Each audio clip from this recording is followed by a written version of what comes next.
Welcome back, everyone, to the channel. I just want to say I appreciate you guys being here for just a couple minutes of your day. I appreciate you guys. So today is a different day. Today, I get to talk about 50 Shades of Grey Trilogy. I don't know what the trilogy is called. I just assume it's 50 Shades of Grey. So I read this whole book series.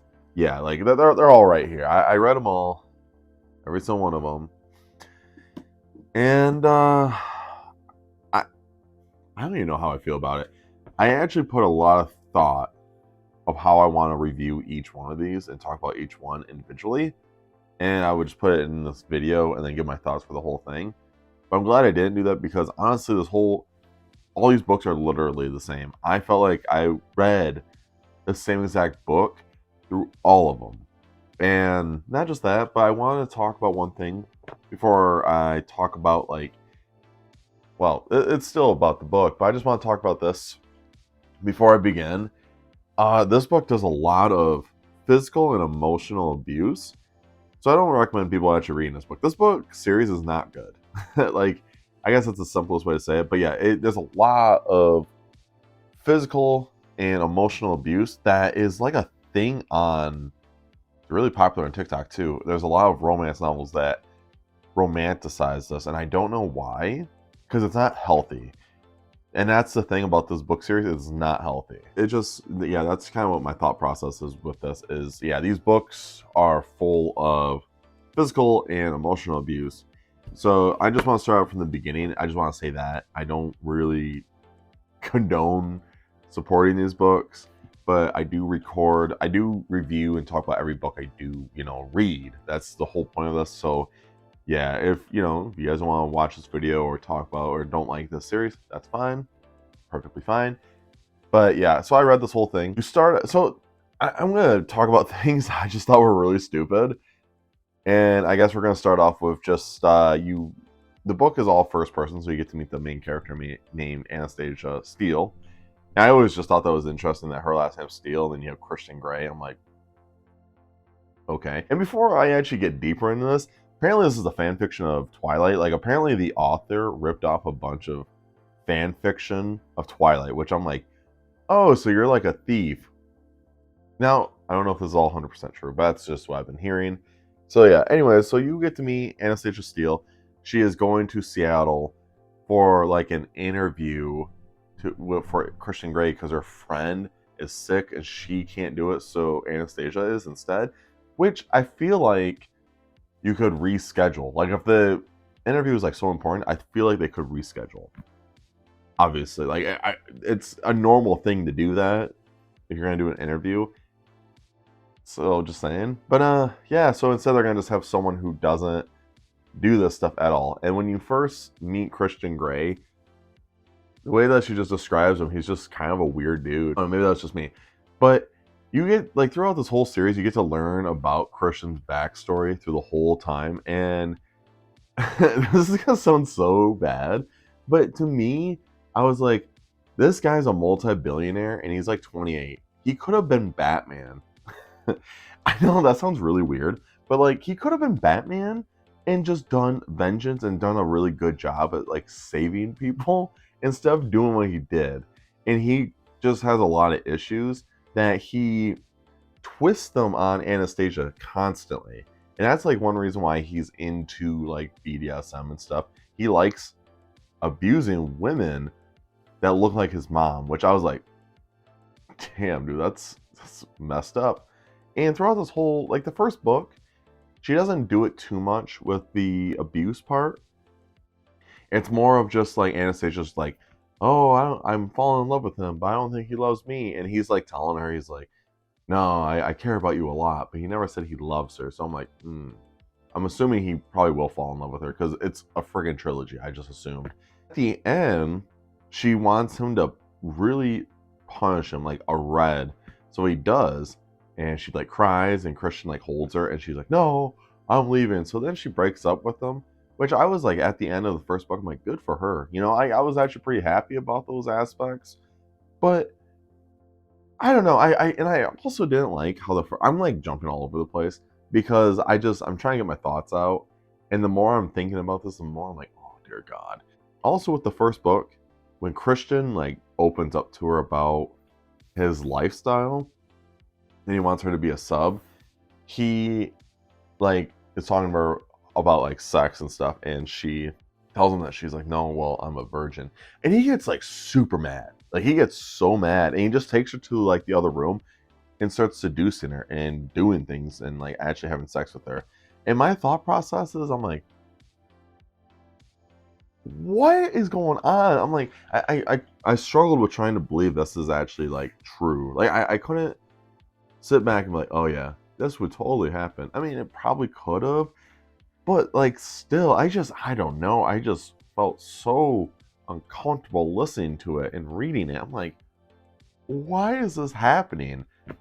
And he did that just so she could be a sub. I didn't understand the logic at all. So book one ends with Anastasia telling him she's like goodbye, Mr. Gray, and he's like goodbye, Miss Steele. And can we talk about how it's weird that he always calls her Miss Steele and she always refers to him as Mr. Gray and sometimes Christian? I try to understand why, and I just never understood why. Like, I mean, if you guys could let me know down below, I'd really appreciate it.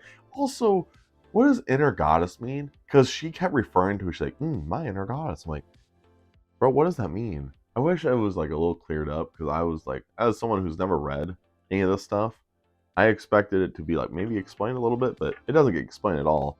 So I had no knowledge of what was actually going on. And then we get to book two, and right off the rip, the first chapter, boom, they're back together. Just because she had to go to her friend's art show, and apparently she has to have Christian go with her because they were gonna go, and she asked him about it. I'm like, why? Why do you have to go with him? And throughout the whole first chapter, she talked about how much she misses him, and she's like, oh, I really do love him. And apparently Christian was falling for her too. And I didn't believe any of it. It didn't feel real to me. Like none of it felt like, oh yeah, this is a true love story at all. It just felt like he was just like, it's just manipulation because emotionally she was attached because for one, it was her first time being with someone. And then just going through all this stuff that she had to go through with this man in just the first book alone, I was like, dang, dude, this is rough. Like book one is like surface level, but book two is where it's literally called 50 Shades Darker. So it kind of implies that this is where things get progressively like worse. And there's a part where Anastasia gets a job and she runs into like this random girl that looks a lot like her. And she was like telling her, she's like, I can do better than you. I can do better than you. And I'm like, oh my God, here we go. And she kind of wrote it like an action thriller novel, just with a lot of sex. And you only get like 3 chapters of this like ex sub of Christians where the ex sub just doesn't appear, but like when she's there, she wants to like kill Anastasia, but she doesn't. Like I try to understand this logic, but it's just not good. Like these people are like, all right, we need to not let you go to your apartment because this girl clearly wants to kill you, Anastasia. And she's like, right. Then she was like in the bedroom that Anastasia was staying in at Christian's house, but she didn't do anything to her. And I'm like, then what does she want? You know? And then they leave, and it never felt like there was a moment in this book where I literally forgot that that was the subplot because most of the time they're just banging and then they're just trying to open up to each other slowly. And oh my gosh, this series drove me nuts. Like it legit drove me nuts. And the more I kept reading it, Christian just kept telling her like, I need you to be mine. And she's like, I am yours. And the more time he just kept referring to her, he's like, no, you're not. You are not mine yet. But I want you to be mine. And I'm like, bro, she is yours. And then he wants to get married to her, which just really threw me off. And she ends up saying yes. And I'm like, what is going on with the series? It's not good. I did a YouTube poll of just seeing if I should read it or not, and it polled that says yes, I should read the trilogy, and which is fine.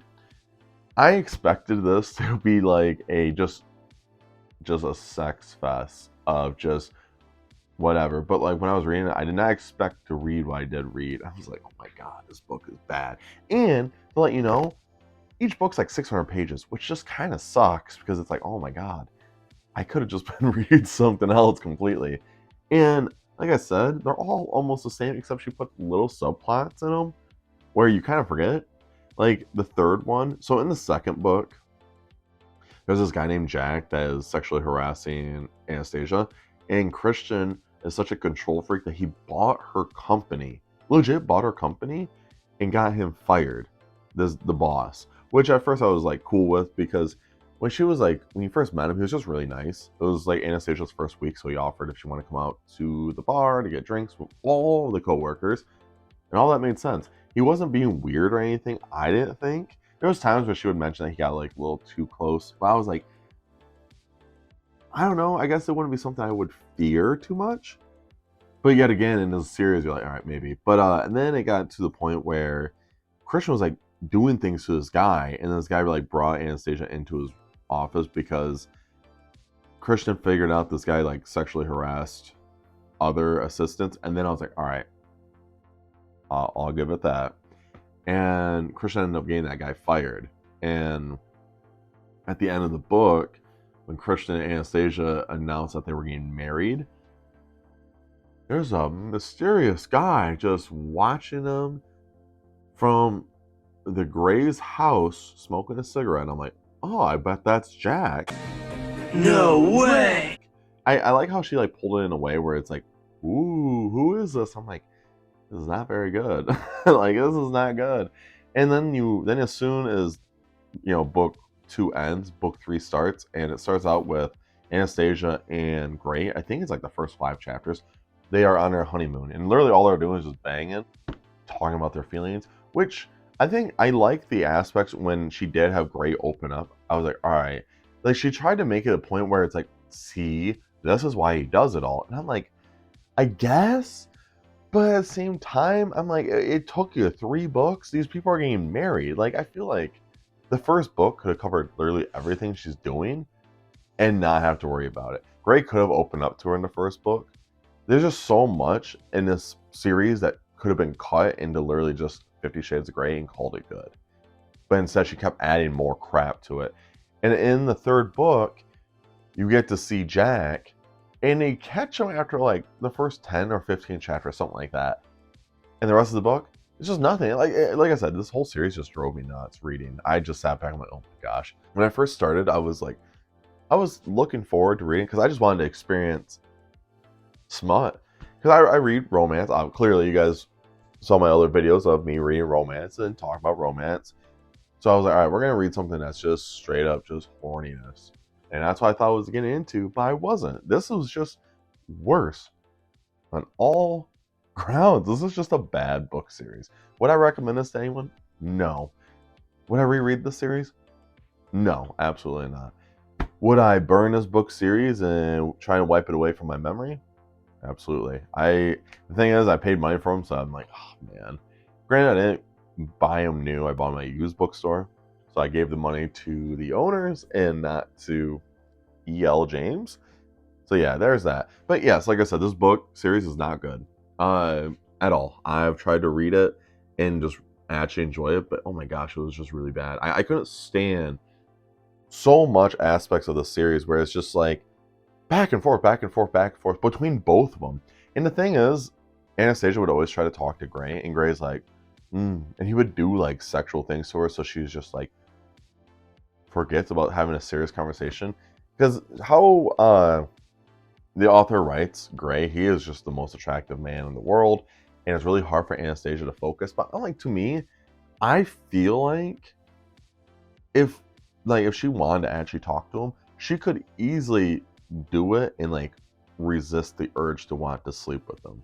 Maybe that's just me. I mean, let me know in the comments if you guys disagree with this. But I just, every time I was getting into the series, I was like, dude, the series is so bad. Like, I don't know, it was driving me nuts just reading it. And I'm so happy I was done. I didn't rate any of them on Goodreads because I was like, I don't even know how I feel about this. I just don't think they're good. So I just didn't rate them because they're just trash. If you guys made it to the end of this video, I do appreciate it. Make sure you guys check out all my socials down below.